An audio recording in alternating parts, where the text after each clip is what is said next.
Here's what's fascinating. We talked about this a little bit. I'm not going to say that Shady is the smartest person you've ever met, but I am going to say we had a conversation interesting and yesterday. I was right. I'll be right. Take a listen. Right.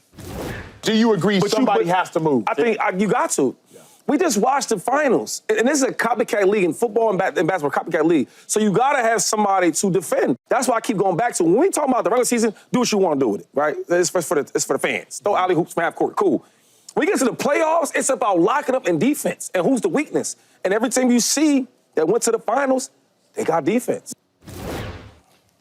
Literally had this conversation yesterday. Literally had this conversation yesterday. Want to bring y'all into it. The Lakers obviously have championship aspirations. You have Luka Doncic. You have Austin Reeves. You have LeBron James. Now you have DeAndre Ayton. But with Rui Hachimura starting at the 4, the dilemma for the Los Angeles Lakers is they are poorly built. Got a lot of stars, but incredibly top-heavy and not a very balanced team. Who's going to be the lockdown defender? Because in the West, somebody has to not stop. There aren't stop lockdown defenders anymore. But somebody got to slow down Kevin Durant.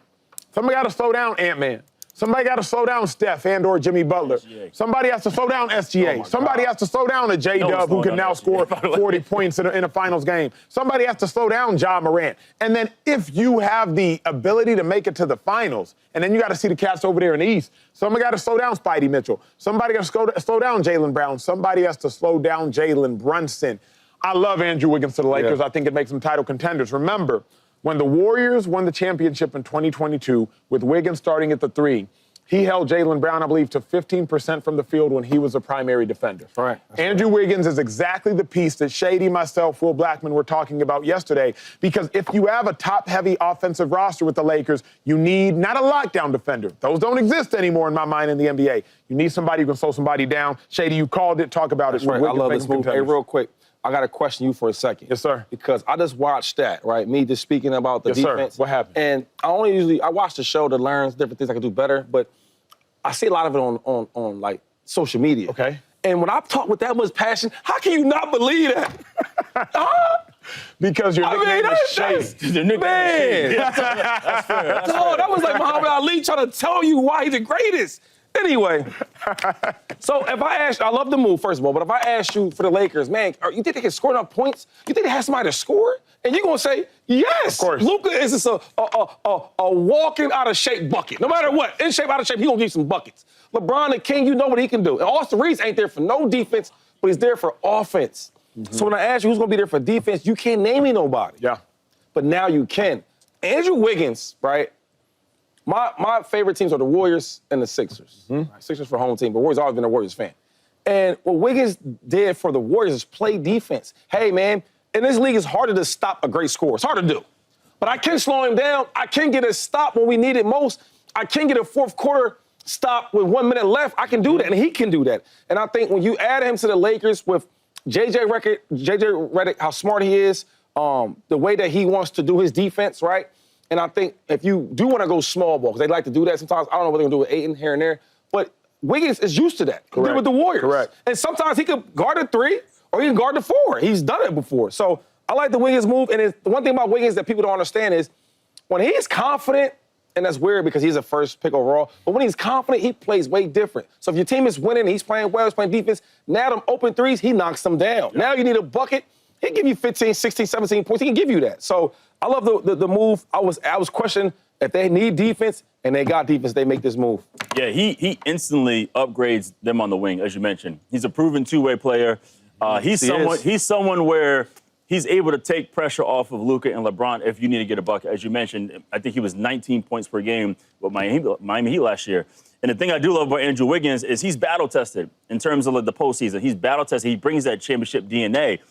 But then also doing this, now at what cost, right? He's going to be expensive. You know, it's going to be a short-term situation. For a first-round pick, Rui and Dalton Knecht, is that something you want to do? So, yeah, their starting 5 will look great. But if you make this move, at what cost? That's my only concern. But to answer the question, there's no question that he instantly improves this roster. Well, I don't think there is a cost that is too steep to acquire a two-way player. I was thinking about this driving into work because Shady was like, and we talked about it yesterday, you have to acquire somebody that can play defense on the Lakers. And I was like, well, you want to retain Austin Reeves because how great a scorer he is. But even if the Lakers had to give up Austin Reeves, and I am an Austin Reeves advocate, I would give up Austin Reeves. And the reason being, come the playoffs, if you were watching, I would suggest Rui Hachimura was the third best player on the Lakers, not Austin Reeves. Austin Reeves completely disappeared. He stopped scoring points. He stopped being able to defend anybody. They were attacking him defensively. Even if you had to give up Austin Reeves, which he's not proposing the trade right now with Dalton Knecht, Rui Hachimura, and a first-round pick, I'm even giving up Austin Reeves because the Lakers do not have a two-way player. And Shady, you said it, you called it, I listened to you first, and then I went and watched. You said, Acho, Austin Reeves always disappears in the playoffs. I said, Shady, he's averaging like 28 points a game when Luka doesn't play. Like the dude is a bucket. You said, Ach, but come to playoffs. So I turned it on during the playoffs. Austin Reeves, 12 points a game. 15 points, 8 points, getting locked down by everybody and anybody for Minnesota. So I love Wiggins in large part. Also, last thing I'll say is, remember, in the NBA Finals, he gave you 18 and 8. That's it. Give me 18 and 8. Like, he did not disappear on the biggest stage. 18 and 8.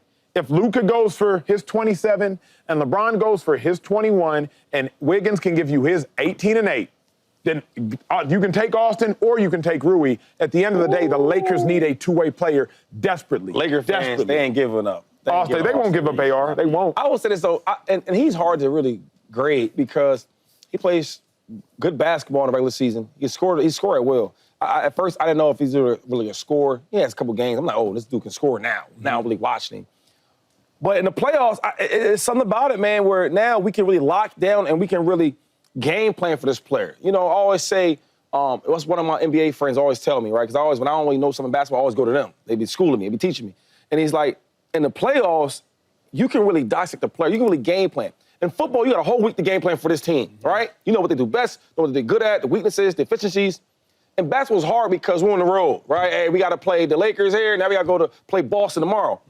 But in the playoffs, the best of 7 games. So now we're going to watch the film, and I'm going to do everything against you that my coach is telling me to do. We can game plan. So when they game plan for Austin Reeves in the playoffs, I watch Ant-Man locking him up. Yes, sir.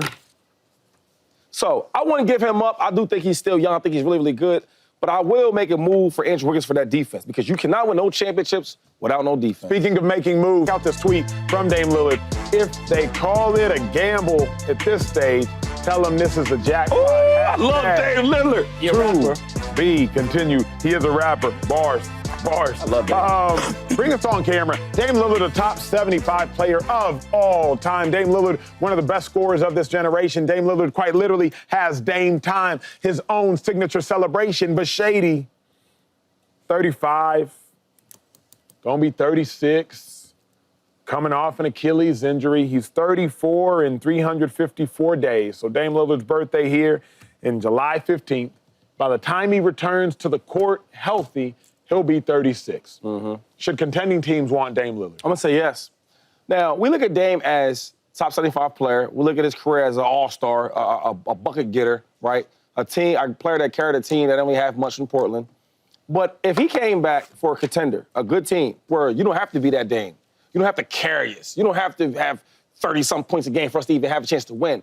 If he comes back and he's a good point guard and he's doing well and he's, 22 points a game, and you Dame Lillard, that's enough for a contender. Is he a starter? In your mind, is he coming back to be a starter for a contender? Yes. I won't even joke with him like that. Yes, he is a starter. And I think Dame is a type of player where he's always been counted out. He's always been doubted. Weber State, what are we talking about? I don't even know where that's even at. But I know where Dame Lillard is at. He's a beast. He's a baller. He's a top 75 player. So I'll say this. Stuff like this make you want to compete. Stuff like this make you want to come back. Stuff like this make you train even harder because we're hearing what stuff people are saying on TV. Yeah. So I think any real contender should go out there and get Dame. Now, the only thing about that's tricky is he won't be ready this season. Correct. Right? Correct. So a contender has to be a team where, hey, we're close and we're missing that one little piece. And that's your team Dame should go to. What I love about this show is oftentimes I'm very hard on superstars because I wasn't one. So I don't know what it takes to be a superstar. I'm speaking on the outside in. Shady. It ain't easy. One. It's not easy. So Shady speaks on the inside out. Now, a contending team shouldn't want Dame Lillard to be a starter. Again, I think we just saw this 2 years ago with Chris Paul. The Warriors were a contending team. On the heels of winning a championship, they add Chris Paul. Chris Paul, again, one of the greatest players of the generation, a top 5 point guard by several people's metrics, top 10 point guard unanimously. That is not to be debated. And Chris Paul had to decide, am I going to go to Golden State and be a backup? He went there to be a backup, but it's easier said than done. I think if I'm Dame Lillard, or if I'm a team looking at Dame Lillard, what's he still have left to offer? Last 4 seasons, he played 28 games, he played 58 games. He played 58 games, he tore an Achilles. It's like, what does he have left to offer as a starter? He averaged 32 points a game, then 24 points a game, 24 points a game. That's before the Achilles. That's at age 33. You want to come back at age 36 after an Achilles and expect Dame Lillard to give you 20-plus points a game. Furthermore, to me, 2-5, to me, Will, Dame has already become a defensive liability just by nature of his size and athleticism. Now you coming back from an Achilles at age 36? Like, we do not give enough credit, Will, and you probably do, to Achilles injuries in sports because they're so rare. People don't come back from Achilles in their mid-30s and just dominate. Ask Kirk Cousins and ask Aaron Rodgers. So I don't think a contending team can want him as a starter. Yeah, I still think contending teams should want him. I mean, right now you're getting elite talent at a discount. You just mentioned the Bucks are paying his salary, so they can get him for a vet minimum, pretty much. He's unique because he's not solely reliant on his athletic ability, like because he has the 3-ball. He can shoot. He can shoot. So I think that's the thing too. His IQ, his leadership, and his toughness. We talked about that, him coming from Weber State. And we looked at teams like, you see the Celtics, you see the Warriors listed. And those are teams right there where it's kind of like, yeah, you can come on board, but like, we really don't need you right now. That's why I like, how those teams are. But also at cost, like the teams who can't afford to lose a roster spot, you want to have them sit there. Teams that can. So I have a team right now in my mind. I'm like, I can see him going to the New York Knicks. I can see that being a situation where they have. Is he a starter or a backup? I need clarity on that. In your mind, Shady clarified. In his mind, he's a starter. I think he's a starter, and he's more than happy to be a number 2. I think he's going to go to a team, be a starter, and be the number 2.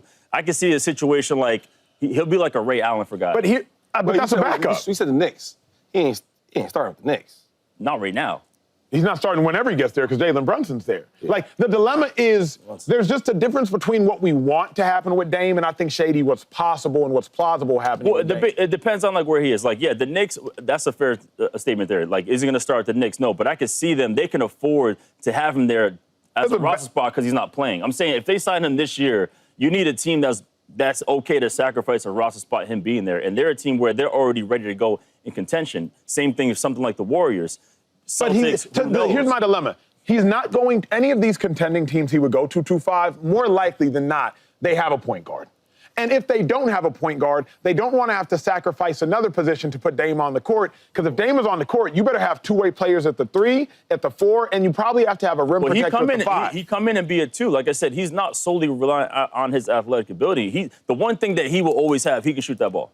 And that's the one thing, that's the one thing that's going to allow you to play really well. That's why I go back to how Ray Allen was. No doubt. When Ray Allen was with the Bucks, when he was with Seattle, that's what he was. But then he remember, came to Boston. When Ray got to Miami, when we're talking older players that are strictly shooters, even Klay Thompson, we don't need to go all the way back to Ray.